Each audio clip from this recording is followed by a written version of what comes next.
Hi అందరికీ. అత్తయ్య వాళ్ళ ఇంటికైతే నడుచుకుంటూ వెళ్తున్నాను. ఈ రోడ్లెక్కే మా ఇల్లు గూడా. ఎప్పుడా ఇద్దరా అని జూడాల్సొస్తుంది. సర్లే రోడ్డేసిన తర్వాత ఇల్లయితే కొంచెం నీట్‌గా ఉండిద్ది, దుమ్ము రాకుండా అనుకుందామా అంటే, వీళ్ళేమో నెలలు నెలలు అట్టపెట్టి ఉంచుతున్నారు. అరే! మాకంటే పనోళ్ళు రాట్లేదురా! మీకేమైందిరా? అన్ని పనులు మీ చేతిలో ఉంటే ఇక్కడొదిలేసి ఎక్కడికో బోయారా అన్న ఫీలింగొస్తుంది. నాకైతే ఒక్కొక్కసారనమాట. సో, ఇక్కడ వచ్చేసి మీకొక విషయం జెప్పాలండి. మా ఇంటి గురించి నేను సీరీస్ లెక్క తీద్దాం అనుకున్నాను.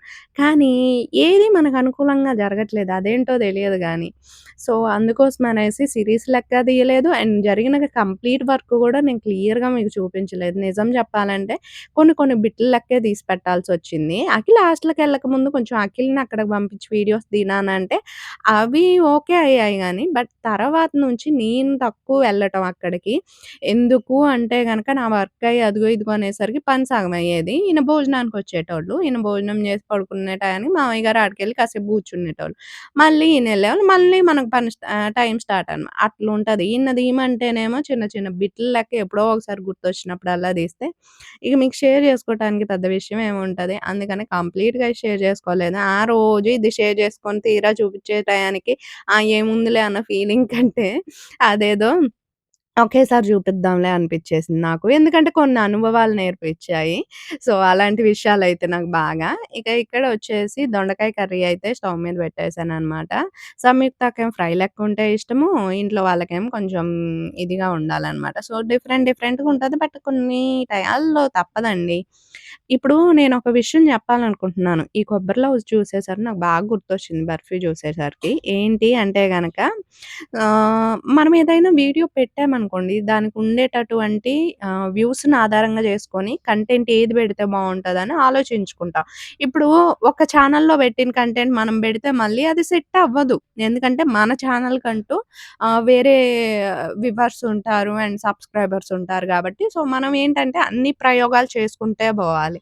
నువ్వు ఇదే కాన్సెప్ట్‌లో రావాలి అంటే ఇప్పుడు చూసేటోళ్ళు లేరు. నిజం మాట్లాడుకుందాం. ఇప్పుడు నార్మల్‌గా ఫంక్షన్ వీడియో 1,00,000, 2,00,000కెళ్ళేది. డైలీ వీడియోస్ ఎందుకు పోవట్లేదు అంటే, ఏముంటది డైలీ వీడియోస్‌లో అన్న ఫీలింగ్ జనాలకొచ్చేస్తది. కొంతమంది ఇష్టపడతారు. కానీ ఇష్టపడే వాళ్ళు చాలా తక్కువుంటారు. ఇష్టపడినోళ్ళు చాలా ఎక్కువుంటారు. సో, దాన్ని బట్టి మన ఛానల్‌ని మనం ఆహ్, జనాల ఇంట్రెస్ట్‌ని బట్టి, వాళ్ళ పల్స్‌ని బట్టి మనం మార్చుకుంటూ పోవాల్సుండిద్ది సబ్జెక్టు. ఇలాగే నేను స్టార్ట్ చేశాను. ఇవే పెట్టాలంటే నచ్చేదొక 1000, 2000 మందికే. ఎందుకు అంటే గనక, ఇప్పుడు అందరిలో ఒక్కసారి కళ్ళు మూసుకొని ఆలోచించండి. అయితే మీలో నోకియా ఫోన్‌లు, బుడ్డ ఫోన్‌లు ఎంతమంది వాడుతున్నారు? పెద్ద పెద్ద ఫోన్‌లన్నవి ఎంతమంది వాడుతున్నారు? సో, ఇక్కడ మీరు డిఫరెన్స్ చూస్తేనే మీకొక అర్థమైపోయి ఉండిద్ది గదా!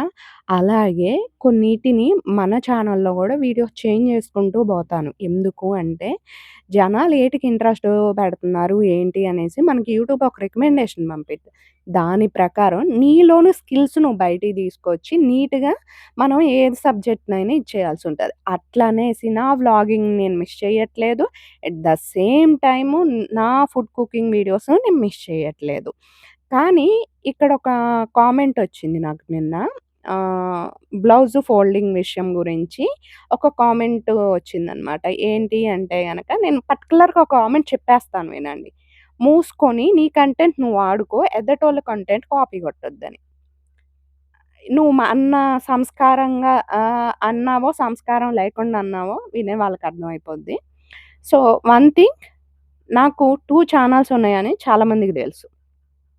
6 ఇయర్స్ బ్యాక్ నా ఫస్ట్ ఛానెల్‌లో నేను ఆల్రెడీ ఈ వీడియోని పోస్ట్ చేశాను. అది గూడా అప్పుడు ఉన్న విధానంగా కొంచెం లైటింగ్ తక్కువుంటది. అంత క్లారిటీ ఉండదు. సో, 6 ఇయర్స్ బ్యాక్ ఈ వీడియోని నేను పోస్ట్ చేశాను. ఇది మళ్ళీ నేను రీక్రియేట్ చేసి నిన్న పోస్ట్ చేశాను వీడియో చేసి. అంటే ఈ మధ్య గ్యాప్‌లో చాలా వీడియోస్ వచ్చుంటాయి ఆ టైప్‌లోనే. అవి చూసి నేను వాళ్ళని కాపీ కొట్టానంటే ఎలా? 6 ఇయర్స్ బ్యాక్ నేను జేశాను. నన్ను జూసి వాళ్ళు కాపీ కొట్టారంటే నువ్వు యాక్సెప్ట్ చేస్తావా? లేదు కదా! వ్లాగింగ్ అన్నది చాలా మంది జేస్తున్నారు. ఒకళ్ళని జూసి ఒకళ్ళు కాపీ కొట్టారంటే నువ్వు యాక్సెప్ట్ జేస్తావా? లేదు గదా! ఒక విషయం చెప్తున్నా వినండి. తెలిసి తెలియకుండా ఒకళ్ళని కించపరిచేటట్టు ఫస్ట్ మాట్లాడకండి. సెకండ్ వన్ వచ్చేసి అలా ఎందుకు మామూలుగా పెట్టేస్తే పోతదిగా అనేసి ఎగ్జాక్ట్‌గా చెప్తున్నాను. పెడదాం. అలాగే పెడదాం. కాదని ఎవరన్నారు? కానీ చాలామంది ఇలా కూడా ట్రై చేస్తున్నారు. సో, నా వైపు నుంచి నేనొక వీడియో పోస్ట్ చేశాను. దాన్నెందుకు గుచ్చి గుచ్చి తప్పులాగా చూస్తున్నారు? మా రేకులు పైన వేసిన నాటికి ఏంటంటే, లోపల నుంచి చూస్తుంటే కొంచెం వెలుతురు లెక్క మీకు కనిపిస్తున్నాయి గదా! ఏమైనా వస్తాయేమో, లేకపోతే వర్షం కురిస్తే లోపల పడతాయా చినుకులు అనేసి అడుగుతున్నారు గదా! ఆ యొక్క ప్రాసెస్‌ని క్లియర్ జేయటానికి ఎలుకలు అలాంటివి రాకుండా ఉండటం కోసమే ఇదిగోండి ఇలా ప్లాస్టర్ ఆఫ్ పారిస్ అనుకుంటా. ఏదో ఒకటిలెండి. సో, అదైతే బెట్టేస్తున్నారనమాట. కొంచెం వాటర్‌లో మిక్స్ చేయాలో ఎట్లో అదైతే మొత్తం కంప్లీట్‌గా రాసేస్తే మనకి ఎలుకలు గాని, ఏమి పురుగు, బుట్ర లోపలికి రాకుండా ఉంటాయి. సో, అందుకని ఇది కంప్లీట్‌గా అయితే రాపిస్తున్నారండి. అండ్ తర్వాతొచ్చేసి ఇంకొక రోజొస్తే ఈయన పనైతే కంప్లీట్ అవుతది. ఇంకా కొంచెం గచ్చు అక్కడక్కడ పందికొక్కులు మట్టిని తోడేయటం వల్ల కొంచెం లోపలికి అదుముకుపోయినట్టు అయిందనమాట. ఇంటి చుట్టూ చేయించిన దాంట్లో. సో, దానివల్ల దాన్ని కొంచెం పగలగొట్టి రీమోడల్ లెక్క చేపిద్దాము అనేసి ప్లాన్ చేసాం. మొత్తం గాదులెండి. మొత్తం గాదు. ఎక్కడైతే బోయిందో అక్కడి వరకే అన్నమాట. ఇది మనమైనా రాసుకోవచ్చు. ఇది మా రేకుల గది ఇంటి ముందుంది గదా! ఆ రేకుల గదికి రాయించాలి. ఎందుకంటే, బయట పక్క నుంచి లోపల పక్కకి ఎలుకలొస్తున్నాయి. దానివల్ల ఆ గదిలో ఏది పెట్టాలన్నా, ఆ గదిని ఒక మామూలుగా ఏదైనా బెడ్‌రూమ్ కింద మార్చాలన్నా వల్ల కాట్లేదనమాట. ఇది రాస్తే కొంచెం అంతా పక్కలెమ్మటి నుంచి రాకుండుంటాయి. ద సేమ్ టైమ్ పైనుంచి ఇంకొంచెం వాటికి రేకుల్ని బిగించాల్సుందనమాట. అవి జేస్తే రాకుండా ఉంటాయని ప్లాన్‌లో ఉన్నాం. చూడాలి ఎంతవరకు అవుతుందని. ఇప్పటికి ఒక 100 సార్లు అనుకోనుంటాం. ఆ రేకులు గన్ని మంచిగా చేపించాలని. కట్టియటానికి కట్టించినాం గానీ, ఎలుకల వల్ల ఏది పెట్టాలన్నా భయమేసే స్టేజ్‌లో ఉందండి. సో, అందుకోసమనేసి అదొకటి కొంచెం వర్క్ అయితే ఉంది. ఇక ఆయనైతే వెళ్తారు అనంగా ఇది నెక్స్ట్ డే అనమాట. ఇక కంప్లీట్ అయిపోయింది వర్క్ అనంగా కొద్ది టైం ఉంటే ఇక్కడ ఇవన్నీ గూడా పగిలిపోయి ఉన్నాయి అత్తయ్య వాళ్ళ ఇంటి ముందు. సో, వాటిని మళ్ళీ కొంచెం పగలగొట్టిచ్చేసి ఏదైతే ఉందో సిమెంట్ రాపిచ్చేసి, సిమెంటు, ఇసుక కొంచెం కంకర కలిపి రాపిచ్చేసి, మళ్ళీ బిల్లలున్నాయి గదా! అవైతే అతకపిచ్చాలని జూస్తున్నారు. సో, మొత్తం ఇలా అయితే పగలగొట్టేసి బయటికైతే నెట్టేశారనమాట కంప్లీట్‌గా.